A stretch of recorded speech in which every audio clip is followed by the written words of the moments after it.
Thank you, Riv. That's right. I'm with Golden Glue after their victory here. Now, a lot of people obviously are on this Runeglaive Ezreal mid hype train. How does it change, you know, playing this character, though, when you're facing that counter matchup of the Zed in the mid lane?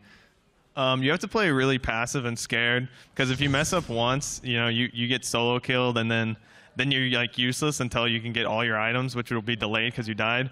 But you need to make sure you don't play too passive to where you're useless anyway. So it's hard to find a balance between, you know, like not getting solo killed and like getting farm. But yeah, you pretty much just have to farm and play passive. And some cross-map snipes help out as well. Keep your eyes open for those. Now, you guys as Team 8, you can still make playoffs. It's going to be difficult, though. Next week, you're facing TSM, one of the top teams, and then Team Impulse. This was a team that you guys would have to knock down, you know, out of those top 6 standings. What is one thing that Team 8 you guys are looking at yourselves to try and change so you can make that push into the top 6? I think the biggest thing is just translating our scrims to the stage, because we usually do pretty good in scrims, and I think we have problems pulling the trigger on stage. I don't know if we're nervous or we're too scared to lose, but I think if we can just translate our scrims into the stage performance, we'll be looking pretty good. All right, well, maybe this victory will give you guys the confidence to do that. Good luck, and now we're going to send it over to the guys at the analyst desk for some analysis.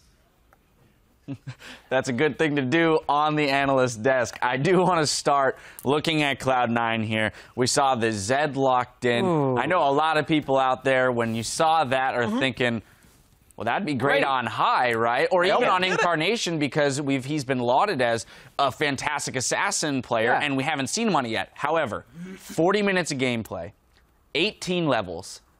Not a single Zed ult was used in that game. I'm really waiting for Incarnation to play Zed in the LCS. Because in my opinion, to play a champion, you have to use all their abilities. Yeah. He didn't use the ultimate a single time. So I'm still waiting for the hyped up Incarnations. Well, Jett, I mean, as a man who loves Udyr yourself, it felt like he was just playing Udyr. No ultimates in sight, right? It's just a really good cosplay. Tiger Udyr. Yeah. That's the mistake. I don't know. It was very frustrating to watch. Yes. Yeah. Remember when beating Cloud9 used to be an event? Yes. I do. I miss those days. I miss those days at the moment. It was very difficult to watch. Hopefully, I hope Cloud9 can turn it around. Team 8, it's good for their season, but that was rough. Right. Well, if we look at Team 8 and the things that did go well for them, Cali Trolls looked to be playing a little bit better this game. We just heard from Golden Glue, who did play that mid Ezreal well against the Zed, who, you know, as Kobe mentioned, could be very dangerous to that mid lane Ezreal. Yeah, I mean, so obviously a well-played matchup. Golden Glue's like top 15 solo queue and challenger. Like, the individual skill on all these teams in the LCS, I mean, whether it's Balls or Incarnation, well, I guess he's not as high, but like Golden Glue and all these guys from Team 8 at the very least, like these guys are all like top-tier individual players. Like that skill translates. The problem is what's your teamwork like? How's the shot calling going to go?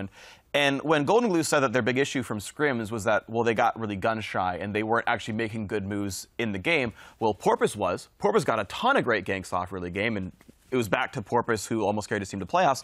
And it was, well, we're playing a poke comp against a team that's not engaging on us. Playing really overly passive for a while is fine. And you know, if you're untested, that works for Team 8, but I still think there's all that work still to do of like, hey, you got to learn to play aggressively with more than just Porpoise. Right.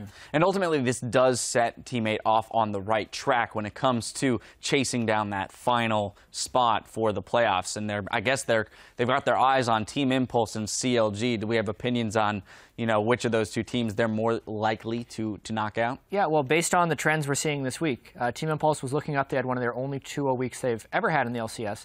And CLG needs to really recover. They've had some incredibly rough games, misplays, missed pick and ban phases, and if there will be a defining moment in the season, normally the CLG collapse happens in playoffs. It's happening early this year, so technically CLG has a chance to recover, and that's what I'll be looking for next week. Team 8, though, an opportunity. Well, a much-needed win there for Team 8. A disappointing and worrisome loss there for Cloud9. Now, as